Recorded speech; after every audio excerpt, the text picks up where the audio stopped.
Comment vous inscrire aux sélections concernant les admissions en école d'infirmière à partir de 2019?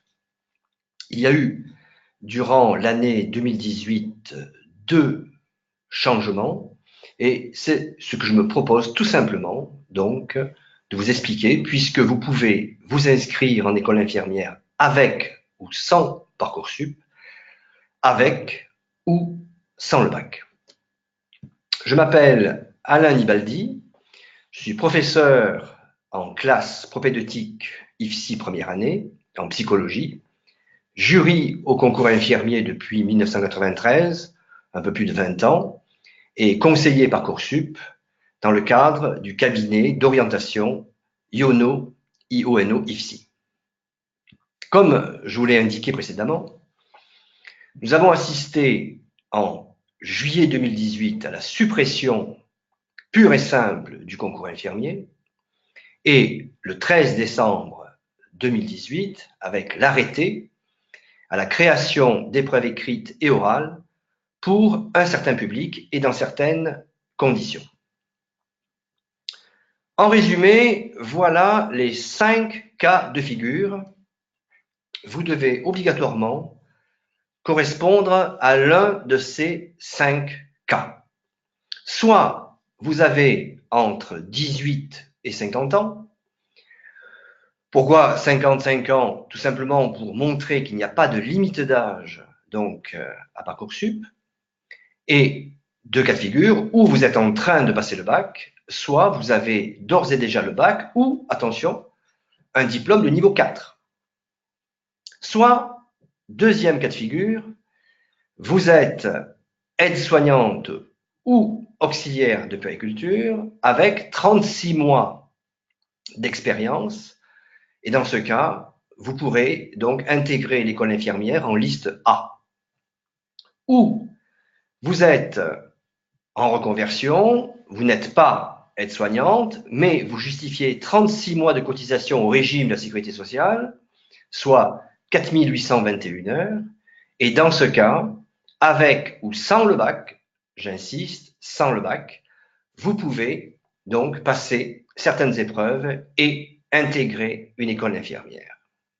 Soit, cas de figure numéro 4, vous avez passé les épreuves de l'ARS en 2018 et en 2019, vous pourrez alors passer uniquement l'épreuve de mathématiques et l'oral, puisque durant les épreuves de l'ARS, vous avez obligatoirement passé l'épreuve de culture générale. C'est un cas particulier, mais si vous avez l'attestation ARS, Agence régionale de santé, en 2018, donc vous êtes en mesure de vous reconnaître.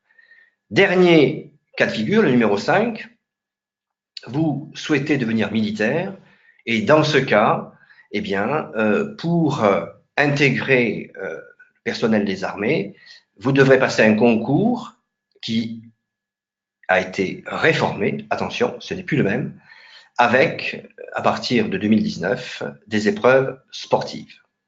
En plus, évidemment, des épreuves concernant la culture générale et les mathématiques. Tous les livres publiés avant le 1er janvier 2019 ne sont donc plus adaptés et il ne faut surtout pas les utiliser. Prenons donc le premier cas de figure, celui dont on parle le plus fréquemment.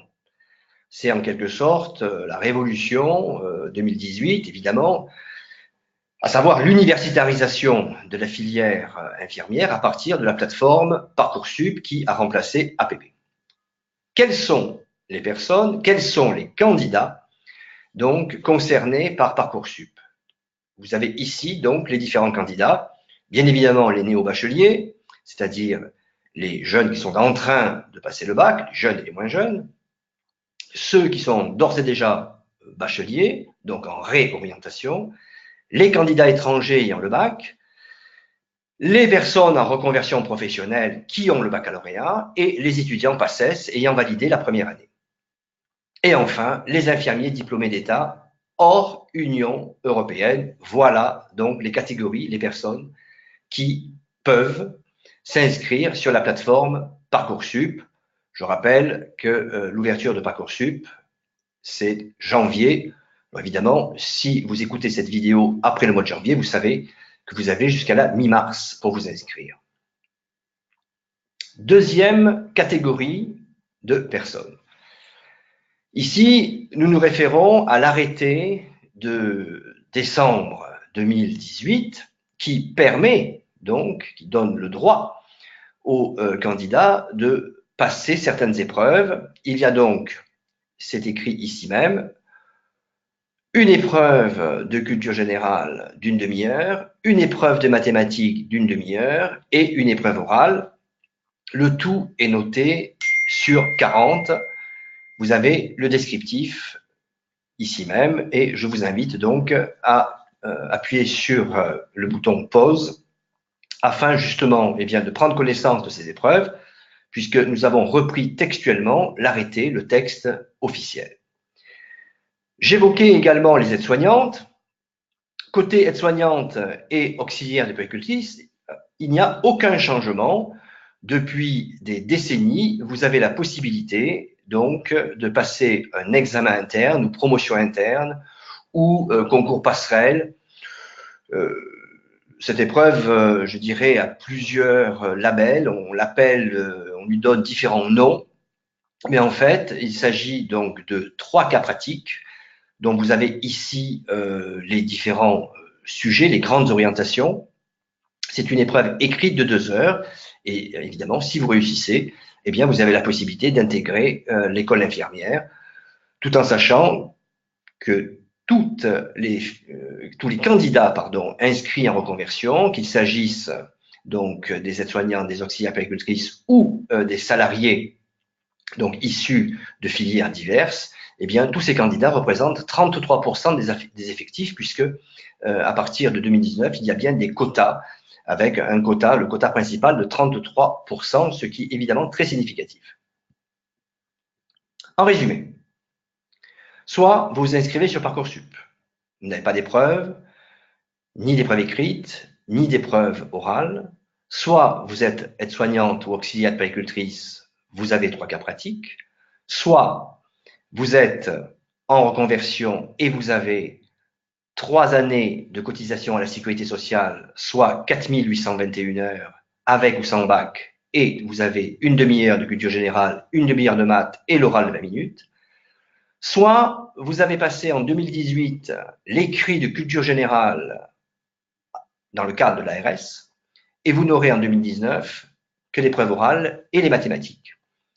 Soit vous souhaitez devenir militaire, et donc vous aurez la culture générale mais de 2 heures, les maths sans les tests psychotechniques, et l'oral et l'épreuve de sport, puisque c'est la nouveauté au niveau donc du concours militaire. Petite parenthèse, concernant donc les diplômes étrangers, il vous faut obligatoirement vous inscrire sur ENIC-NARIC, faire traduire le diplôme. Attention, cette mesure est à votre charge et prend du temps, en moyenne 3 voire 4 mois. Bien sûr, il y a la Belgique, beaucoup de personnes en parlent.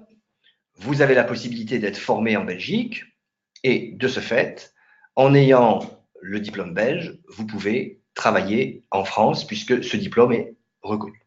Si vous souhaitez me poser des questions directement, vous avez la possibilité d'assister à des visioconférences qui sont gratuites, en général les lundis. Vous vous inscrivez et je développerai tous ces cas de figure dans le détail et vous pourrez ainsi me poser toutes les questions, je dis bien en direct. Je représente le centre, le cabinet Iono, donc vous avez ici les coordonnées, IONO-IFSI, et à l'intérieur de ce cabinet, nous vous proposons évidemment plusieurs prestations pour vous aider, soit à répondre à toutes vos questions individuellement par téléphone ou sur Skype. Vous avez ici le détail avec une prestation qui vous coûte 45 € les 30 minutes. 30 minutes, ça permet justement de faire un point à la fois sur les cumuls, puisque les cas de figure que je vous ai indiqués, vous pouvez cumuler et passer plusieurs épreuves. Soit Vous souhaitez passer l'oral avec un jury. Comme je vous l'ai indiqué, je fais passer donc les oraux depuis un peu plus de 20 ans. Dans ce cas-là, nous simulons l'épreuve. Soit vous êtes en réorientation et si vous voulez augmenter vos chances, il vous faudra tout simplement disposer d'un bilan d'orientation que nous attestons et vous pourrez l'introduire à l'intérieur de Parcoursup puisque c'est la pièce maîtresse. Toutes ces prestations donc, sont disponibles sur Yono IFSI. Si vous souhaitez, comme je vous l'ai indiqué, poser des questions et me retrouver en visioconférence, il vous suffit tout simplement sur la barre Google de taper Yono IFSI et ensuite de sélectionner visioconférence en direct. Je suis Alain Nivaldi, professeur en première année d'école infirmière dans le cadre d'une année propédeutique, jury au concours infirmier et conseiller Parcoursup dans le cadre de Yono IFSI. Je vous donne donc rendez-vous soit durant une visioconférence en direct, il suffit de vous inscrire, soit directement sur Yono IFSI. À très bientôt.